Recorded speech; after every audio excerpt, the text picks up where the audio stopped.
welcome to the first ever episode of Man to Man. Yeah, first ever episode. Drum roll, ladies and gentlemen, drum roll, please. Let's go. Hey, I'm so excited to be with y'all. I have the perfect person to kick this thing off with. You said perfect. Say it again. He got. You see this? He got a little more than a hint of Kanye with him right now. He took the whole thing. So we're gonna have to slow it down. Is this a on political the statement? You know he's a vice president on some ticket. On some ticket. Is this the so politics? Is Nick Saban. Oh, so it's Nick Saban.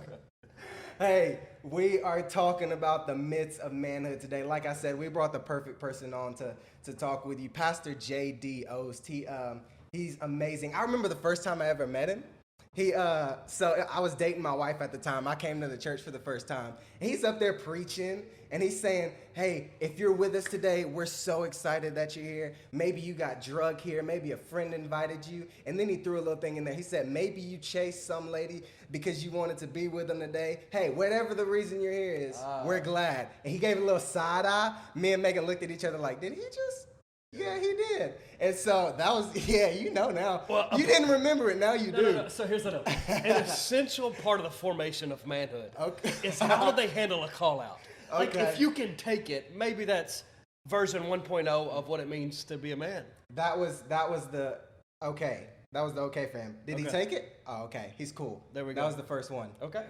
Hey, listen, I'm excited about what we're talking about today. The myths of manhood. Yeah. Listen, my big thing about this one is I don't expect everybody to walk away knowing what being a man is. But I do think knowing the myths is just as good, because even if we don't walk away knowing what being a man is, at least we know what it's not. Like, we can break all of those. Yeah. And so when I started to look up, because like I just knew we needed to talk about it, but when I started to look it up, the definition of masculinity is the qualities or attributes attributed to a man. Okay. And the qualities or attributes. The qualities or attributes attributed to a man. Okay. Right? That's masculinity. So the question is, what is it that we attribute to being a man? What are those qualities and attributes? And then when you look up manhood, it's weird. The actual definition, let me see, because I actually wrote it down. I didn't want to get it wrong. The actual definition is the state or period of being a man rather than a child. That gives me 0.0. Zero, right? Because the definition of manhood is what is defined as a man. You know what? Thank you, Webster. Thank you, Miriam. I think this is the conundrum for every boy, young man, teenager, and even older men. We have midlife crisis because perhaps nobody told us what it would be like midway through. We have quarter life crisis because nobody painted the picture. I think this is a major war that we have, because if manhood is not defined, how do I know when I am one? Exactly. How do I know what it looks like? And oftentimes when you ask people about manhood, they will point to their father. I don't even know that that's the correct way to get to manhood, because it is not the man who raised me. It is the man who raised the man who raised me. Okay. And so the problem is when it comes to the definition of manhood, you're like, the definition is all over the place, and if it's never been defined, everybody's trying to be what they saw. The problem with that is it's hard for me to become a man when what I saw was an incorrect definition. If it wasn't, so this is a Christianity worldview. If my grandfather didn't understand biblically what a man is, how was my father going to be one? And so we have boys growing up trying to become something. I remember this. Can you tell he's a preacher? He's preaching already. Let's go. No, this is who I am. You ask for a preacher, you're going to get a sermon. All right. So I remember I was a student pastor, and I had these 18, 22, 24-year-olds, and I was so frustrated at the lack of responsibility, the lack of being able to confront, the lack of being consistent, the integrity. I remember being so frustrated, and I was up in the upper room of my house praying, and like, God, man, I'm so angry at these dudes not knowing how to be men. They wouldn't hold a job long. They would have more money on them than in their bank account. They spent more money on their shoes than they put in savings, and I had all of these frustrations about manhood, and I feel like God confronted me. He's like, you're asking them to be something they've never seen. 72% of this generation is fatherless. Yeah. So even if they had a father, he was never there. And so I thought, props to you for even bringing up the discussion, because it is hard for you to aspire to a moving target. So what was it for you? Because by definition, if we're going by the definition of manhood, it says the state or period. It almost makes it sound like it was instant, like it was a moment that makes you from a boy to a man. So what was it exactly? So what was it for you? Was it a process? Was it figuring something out? Was it self-awareness? Like what was it? I don't know that there is a clear answer as to a point. So like when you're 16 and you can drive, does that make you a man? Exactly. When you're 18 and you can buy tobacco or die for your country, does that make you a man? Or maybe it's the alcohol. Maybe when you can make a baby. I don't know that any of those moments define manhood. I think for me, as a follower of Christ, I don't get to come up with my own definition or Google one and have some guy from France who went to Cambridge to figure out what manhood is. Because if man was designed, then the person who gets to define what a man is not the man. It is the designer. Say that again? So if we're trying to find the definition of a man, and man was designed. Yeah. So I, as a Christian, believe that we are formed, we're designed by God. So it is not man that gets to define manhood. Right. That's why it's ambiguous. Okay. It is God, the designer, who gets to define manhood. And we have plenty of scripture that gives us details as to the process of what it's like to be a man. But sometimes we look to other men as though they're supposed to know. And I think that's a weight no man should carry. No man should carry the weight that I am the totality of manhood. Right. I think we have to look to scripture. What are some of those then? Yeah, so all the way from 1 Timothy, you should go read 1 Timothy. It gives you a lot of details about what manhood is, what leadership looked like. And then you can rewind all the way back to Genesis, when the Bible says that Adam, it talks about marriage, Adam and Eve, and it says, this is how a man will leave and cling to a wife. Mm-hmm. Well, if you just read that at face value, you think, okay, some guy leaves and some guy clings to a wife, but that's a definition of manhood. Because it speaks of maturity and monogamy. Yeah. Maturity is, I left my parents. That tells you a lot. Mm-hmm. That means you have to be able to sustain yourself. Right. That means you're responsible. It speaks to the maturity. If I can leave my parents, it speaks to the maturity of a manhood. Does that make sense? Yep. There's a whole book in the Bible about it. It's called Job. You should read it, right? Like there's a book on having a job. And then I think it speaks to monogamy. So if Scripture is telling me that the process towards progress of manhood is leave the parents' house, cling to a woman, speaking of monogamy, then if I'm still dating a million girls, perhaps I'm not in the right process to get to manhood. So I think Scripture, if we lean into Scripture, we don't see perfect men. David wasn't a perfect man. Mm-hmm. Samson was a perfect man. We see men who are followers. I think the best definition of manhood that I can come up with is one who prays to God, one who obeys God, and one who trusts God with the repercussions, whatever happens. That's it. Pray God, obey God, and then trust Him with the outcome. Yeah, I've started to notice, and you've been married way longer than I have. 16 years. 16 years. I've started more than half my life.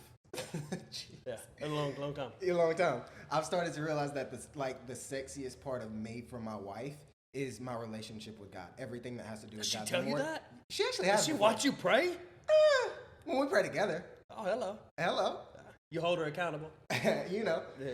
But no, whenever I'm most like him, that's when she starts to really see my heart.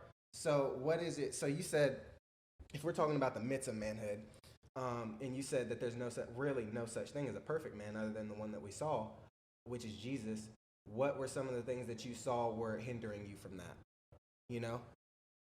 Because if we go off of the biblical definition and what you just described, a lot of what you said was responsibility. Yeah. And so what were some of the areas you saw you weren't responsible in? What were some of the things that you saw were holding you back from going in? You get what I'm saying? Yeah, I think the hardest thing for a young man is to try to aspire to something that they don't have clarity for.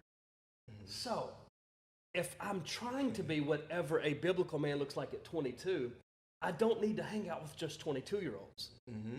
Because the myth is, if I hang around enough people, it'll make me happy, it'll make me fruitful, but it won't fulfill me. Okay. So I've got to be with somebody who was a man that was a biblical man at 22. And I think if you get that, a lot of people are looking for what's the definition. I think that's the wrong question. Okay. I don't think it's the definition of manhood. I think it's the journey of manhood.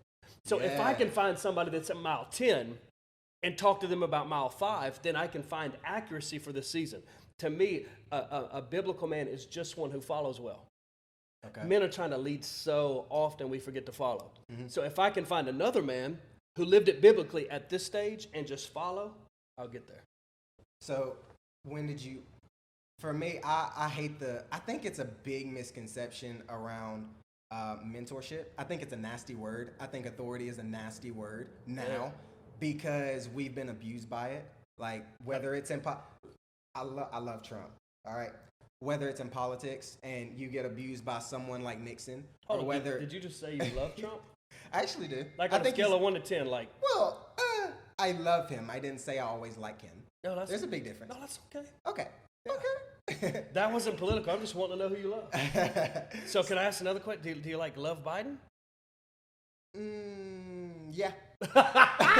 It just went I have political. to. I don't have a choice. There you go. If I love Jesus, I don't have a choice. Okay. So like, whether it was abused by a father who didn't, we can go a lot of ways with that. No, that's good. Whether it was abused by a father, or whether it was abused by a friend who loved you to your face but then talked about you behind your back, or whether it was a mentor who led you the wrong way and they knew they were leading you the wrong way. Whatever that authority, whatever that mentorship looked like, it's been abused. Well, and so what do you... Yeah, but so I think that's a cop-out. Let me tell you why. You're not using a cop-out. I'm not saying that. Like, hypocrisy is everywhere. For a man to say, I'm not going to go get a mentor because that mentor did me wrong. I'm not going to have a friend who holds me to the values that I said back in January or the fitness aspirations I had. I'm just going to fire a trainer because I had a bad trainer. Let me ask you a question. The government hasn't always got it right, but you still stop at the stop sign. There's hypocrisy in the club. You still show up there. Right. There's hypocrisy at work. And so for me, I just understand hypocrisy to be a part of the human condition. There's always things I say where my behavior doesn't add up to the things I say. I think if that's what keeps us from finding the brother, finding the mentor, finding the pastor, finding the leader that can speak honestly to us in a way that shapes us, if we can't receive that and if we can't recruit that, that's on us. We have to stop blaming the future on the past. I had a bad mentor, so I'm not going to have one. No. Your future is too important for you to be crying over spilled milk. You're a man. That means you're in progress. You're following, and you can't. Man's not it's not a solo sport. You got to have somebody that's in front of you, somebody that's way in front of you, and then you just have to be man enough that when they say something, receive it. It's nothing worse than somebody saying, "Will you mentor me?" and they show up late. Or you give them something to do and they don't do it. And they don't do it. Yeah. And so I think it's just, the more I boil this down, it's just can you follow? Because I can't lead my kids well. I can't lead my wife well. I can't lead my company well if I never learn to follow well. It's easy to talk about manhood when it's when you're like 22 and when you're 40 years old. Okay. What about like the 15-year-old? Because I didn't realize how big of a deal it was. I didn't realize how much I didn't know and how much manhood and masculinity was twisted for me until starting to have conversations like these. So what if you're 15 and you're having locker room talk and you see that? Oh, for sure. That's a tough situation. It is. What would you tell like 15-year-old JD? If I was speaking to the 16-year-old, I played quarterback in high school. I remember the locker room talk. I remember all that. I would tell 16-year-old JD, hey, find a 22-year-old JD who's doing it right and follow them. Manhood starts with influence. Because remember, we're trying to follow a picture of what this should look like. Yeah. If we haven't been shown that, no wonder we stumble all over ourselves. So like 16-year-old, you got to find somebody who's 22 who's doing it right. And then ask them questions and whatever they say, freaking do it. Just do it. Just be willing to follow somebody who's been there. That's it. So like, because you're going to always arrive. Jay, you're going to have a baby someday, and you don't know how to be a dad. And maybe you had a good dad, but maybe you had a bad dad. Either way, you need to find a dad. And then you follow the dad. And then someday you're going to be a grandpa. And you got to figure out, I've never been a grandpa. So all of life goes at the pace of how good you are at following. So do you have one or do you have many? Many. Like I've heard very different opinions on that. Yeah. No, for me, I have, so I'll just give you my play. It ain't the right play necessarily. It's just the one I run. Yeah. So I have like finance. Yeah. Marriage. Parenting, wisdom, somebody that can be like a best friend. I have these areas of my life, just like you do. So like you're a son, you're a husband, you're a leader. I have different leaders in my life for those areas. Yeah. So like in my finances, I have a financial advisor. For my marriage, I have somebody that can speak into that, not because they're good at finances, because they're good at marriage. Yeah. So I think you need to look at the areas of your life and you find somebody who's further along, you go after them and have enough humility to chase them, because anybody worth mentoring you is too busy to do it anyway. So if you find those places, then you chase them down. Some of my best mentors right now, they didn't answer my phone call for 18 months. I just didn't stop calling. Yeah. Yeah. So, Welcome to the 30-second halftime show. Pastor JD's excited. He's over there. Do it again. You know what I just realized? What's that? We got the same initials. It's the Oh, Joe. yeah. It's the Joe show. JDO. JD Oates, J Oliver. It's What's the up? Joe show. Welcome to the 30-second halftime show, where you have about 30 seconds, really about 15, to answer a trivia question that I have for you. Pastor, he is a big leadership, entrepreneurial guy, right? I have a quote for you. Can you get it right? What do you mean, get it right? I have a quote for you. You have to tell me who said it. I'm going to give you 3 options. You're like, what in the world? A leader knows the way, goes the way, and shows the way. Who said it? Was it Martin Luther King? Was it John Maxwell? Or was it Billy Graham? John Maxwell. Absolutely, it was John Maxwell. Boom! Let's go. He's one of the only ones who has gotten the halftime show right. Let's go. I love that. John Maxwell's great. He is. He'll write a book on leadership, and he will sell it to you. I was trying to find one that didn't rhyme. Most of his quotes rhyme, and I knew that if it rhymed like that, then you would get it. Well, and I will tell you this. I think it's crucial. Sometimes the cynical mind can think, oh my gosh, they're trying to rhyme it. It's trying to be showy. The purpose of alliteration and all of that, it's real simple. We're just trying to help you get it. Mm-hmm. So John Maxwell does it so you remember it. And he has, I can think now, like 80 books on leadership. Yeah. Over 80 published books. I didn't know. He can lead. He can lead. He can lead. That concludes the 30-second halftime show. Let's get back to the action. Yeah.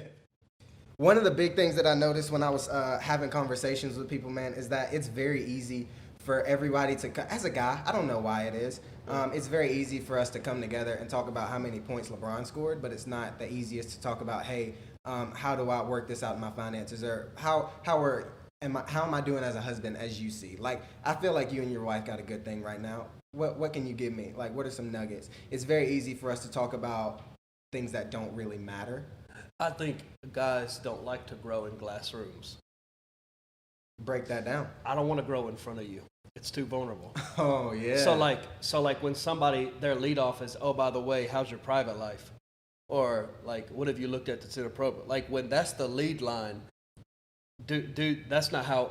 So guys don't relate eye to eye emotionally. Like, oh my God, how's your heart? Like, it's just not me. Guys relate to each other shoulder to shoulder in the face of adversity.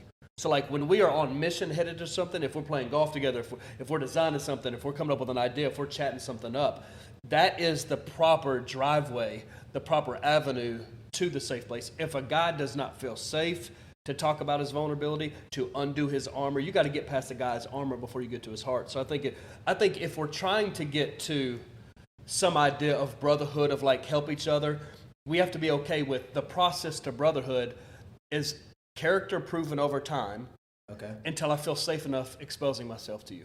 A guy doesn't expose himself to just anybody. But that word vulnerability can be very new to a lot of people. It is. Yeah, let me make it super because a lot of people don't think it's strength. No, I get it. So in order for you to take off whatever armor you have and let somebody see what you're struggling with, it takes time and it takes proven character for me to trust that when I bring you the chink in my armor, you know how to handle it and you know how to keep it private. And that just takes time. Hey, that's actually that explains a lot, because one of the big, Megan would talk me through it, you know? That was one of the biggest curveballs with you for me, was for every other mentor that I had. I love that you talked about it earlier. They were, it was instant. And so with you, you were like, man, it just takes time. And that was frustrating for me, because I was like, no, it shouldn't. It should just be open. It should be honest. We should just be able to do this thing. Yeah. What would you say to the people like that, where it's frustrating, where they don't want to wait 18 months for a text back or for a call back? No, so the thing that older men have that we don't have, the thing that older business leaders have that we don't have is one thing. It's not knowledge. You can go get it. It's not talent. You were born with it. It is experience. Mm-hmm. And what they will tell you is big deals. Moms will tell you big meals take time. You live in an Insta world. Yep. You live in a, we're friends. I'm following. I don't believe you can ever follow with a click. What I'm looking for in somebody that I'm going to pour my guts into, when somebody says, if they ever ask something like mentorship, I'm looking, are they investable? How do they handle my busyness? How do they handle my no's? Because they can't take my yeses if they can't take my no's, because they only want affirmation. They don't want confrontation, right? So they just want to be affirmed because they didn't have a good daddy. Yep. But if they have the character, it's kind of like this cup. This cup has the character to pour coffee. So what I'm testing is the character. How are they built? Can they handle the investment? Because I only have so much investment to give. Exactly. So I'm testing that. I think if a lot of guys would understand that, they wouldn't text that mentor 3 times and then give up. They would realize that mentor is testing the validity of the vessel before they pour their blood, sweat, and tears into them. Not even a mentor. What about those friendships, Because I heard one time that there are a couple things that you can't get in life that's instant. That's job satisfaction. That's trust, which comes with friendships. And that's what else was it? I'm not good on quotes and stuff like that. You're good. But those were some of the things. So what would you say to that? I think with friendship, you have to decide that you're in covenant. Now that's an old word. I like that word. But it means all in for all time. So most people, their friendships are seasonal because they get close to them and discover their inadequacies. You get close to them and find out, they're selfish. You get close to them and you feel like, there's just a million reasons with everybody. The moment you get close to people, you find their humanity. So a lot of people have what I call privilege of proximity. In 2 years, they became really close. The problem is when you get close, there is a lot of flaws. It's the distance distortion factor. When you're far away, everybody looks great. When you get close to them, you find all of the flaws. The question for friendship, if you really want I'm talking about the type of friendship where they are into you no matter what season. If you're on a mountaintop, they're there. If you go to prison, they show up. If you want that type of friendship, you have to decide to invest in all areas of proximity. When I get close and find out that you have a lot of flaws, am I still committed? If I am, that's how you get to that long-lasting friendship that helps you get to all the layers of manhood that you're trying to talk about. But what if you were the guy who tried to do that and who tried to invest and who tried to pour in, but the reason that you don't think vulnerability is strength anymore is because you got hurt and somebody left you when you tried to do that? I think if you leave every time you get hurt, you're always going to be leaving. So you have to decide in friendship that what am I going to do when I get hurt? If this dude lies, if this guy does whatever, if he mistreats my kids and he was angry one time or he was this or was that, I have to set some boundaries. But my intuition is that many people leave for hurts that are more like scratches than homicidal acts against us. A lot of people leave because they got hurt. So I would say, are you hurt or are you wounded? Yeah. Hurt is like, get back out there and play. Wounded is, you need to sit down for a while. Exactly. And so I think if you can define that, many people, they chose the right people to be friends with. They just left too early. And if you always leave and if you always practice divorce, no wonder why the percentage of divorce is so high. We do it in friendships. Can you leave beyond the hurt? Can you be hurt and still playing? Well, that's a good definition of manhood anyway. So, speaking of definitions of manhood, if we're going back to the definition... Can I get some more coffee, please? No, I'm just kidding. I'm almost out. I've been chugging it. It's the hint of Kanye. It's a hint of Kanye. It's the coffee cup. That's what made the coffee so good. If we're talking about the actual definition of masculinity, what are some of those qualities and attributes that you've seen that really make up man? Because I want to at least give some handlebars to it. Something to strive to. Okay. So one of them was responsibility. Yeah, let me start with an overarching. Let's go. So if we're talking about handles, let's go with the bike. Let me give you the bike first. Yeah. The bike is, if you get this, then you'll figure out the rest. I think the secret is I'm going to follow teams of people who've been there. If I can follow, there's the handle. Find somebody that's at the next season, be in covenant with them all in for all time, and follow what they say. If you can do that, you're never going to arrive at a new place that you don't have clarity for. So that's going to be the secret. Now, there's the obvious character pieces. There's integrity. In other words, the inside, I'm working so much on the inside of me that no part on the outside ever becomes bigger than the inside. Therefore, I never crash, right? Exactly, So there's yeah. integrity. There's character. There's responsibility. All of that, though, comes from who do you do life with? And all of that comes from, can you actually follow? Because we could talk 30 minutes about all the characters of manhood. But I think if you get the bike, then you can figure out how to ride it. Has this is a big question that I've always wanted to I wish ask. I had your smile. That's a good smile. It's the cheekbones. Man, I don't know where mine went. My cheekbones have been running, just running for a long time. I don't even know where they are anymore. I doubt that. No, I don't. You looking pretty fit right now. Well, You look like you've been doing body by stew. No, I ain't been doing all that. I've been on a sabbatical from lifting. Sabbatical. Yeah, What?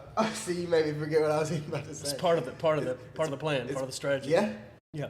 Tired of answering the questions. No, I like it. We're good. One of the big questions that I've always wanted to ask is, does being a dad change the yeah? You already know where I'm Everything. going. Yeah. How so? Because it makes me more patient. Because I'm looking at two unedited versions of me. God. Yeah. When I was 22, I was so impatient with my inabilities, so impatient with my secrets, so impatient with my inadequacies. And when you're a father, you realize they're just on the journey. I'm looking at my two boys who are me. You can look at my boys. 2AT. Yeah, and you can see that they are me. They're just unedited. So I become really, really patient because I'm able to see what I was and how the grace of God, community, mentors, leaders have edited that, have turned it. You know, men don't change in revolutions. We change in clicks. Being a father made me patient for the click. So if you had a son, it would make you more patient with yourself. Because I see how season over season they get better, they get edited, they change, they turn, they evolve, they progress. So it makes me more patient with myself. As far as your deficiencies? Oh, everything. I see. So yesterday I took the boys out on the lake. The last time Becton wakeboarded was 2 weeks ago. And Becton could only stay on one side of the boat because he naturally leans to one side. Well, in 2 weeks, he went from staying on one side to be able to cross the lake and go to a different side. He grew, he matured, he developed. That is a small picture of how you see them constantly. Every season, he gets better at this. His manners, you can work on manners for years, and all of a sudden you say, boom, it gets better. So I've been working on his morning routine, because one of the definitions of manhood for sure is how do you start your day? Because you can predict a deer. You can predict a deer by how they start their morning, right? So you have to master your mornings. Master, and I've been working on 8 things he does every single morning. That way our values aren't so far beyond our behavior. So he masters those things. We've been working on those for 6 months. He's just now, without me asking, doing those 7 things every morning. And because I'm a father, I'm patient because I see he gets better. He doesn't get what I say. He gets what I re-say. So just, I'm passionate, I'm patient, I'm passionate, I'm patient, and it just makes me more patient with myself because I see me and rewind. And I see how he progresses, and it gives me patience for myself. You gotta be patient with yourself. You're probably doing better than you think you are. You're just in a fast-paced world, but we don't grow at the pace of our world because it's internal. Yeah, I noticed recently that I do a terrible. So when God does something, every time you read it in the Old Testament, they built an altar, or he said, put some rocks up together and don't forget what I did. Always remember. You see that all the time. And I'm very good at doing that in the moment. But he said to remember, because when you forget, I want you to look back and remember. I'm so good at being like, oh God, thank you. I see what you did. I see how I was here 6 months ago, and now you've done this inside of me. But then the next thing that I say is, what's next? Because I don't have patience for myself. And I'm like, okay, that's cool, but what can I get better at? What can I do now? That's great. So All right, I got that something for patience. you. What? I got a lightning round. You ready? All right. You have 30 seconds. Oh, shoot. What do you need from a mentor? What do I need from a mentor? And you're deep, how old are you? 21. What do you need somebody to tell you? Where do you need to be affirmed? What do you need from a mentor? Me personally? Yeah.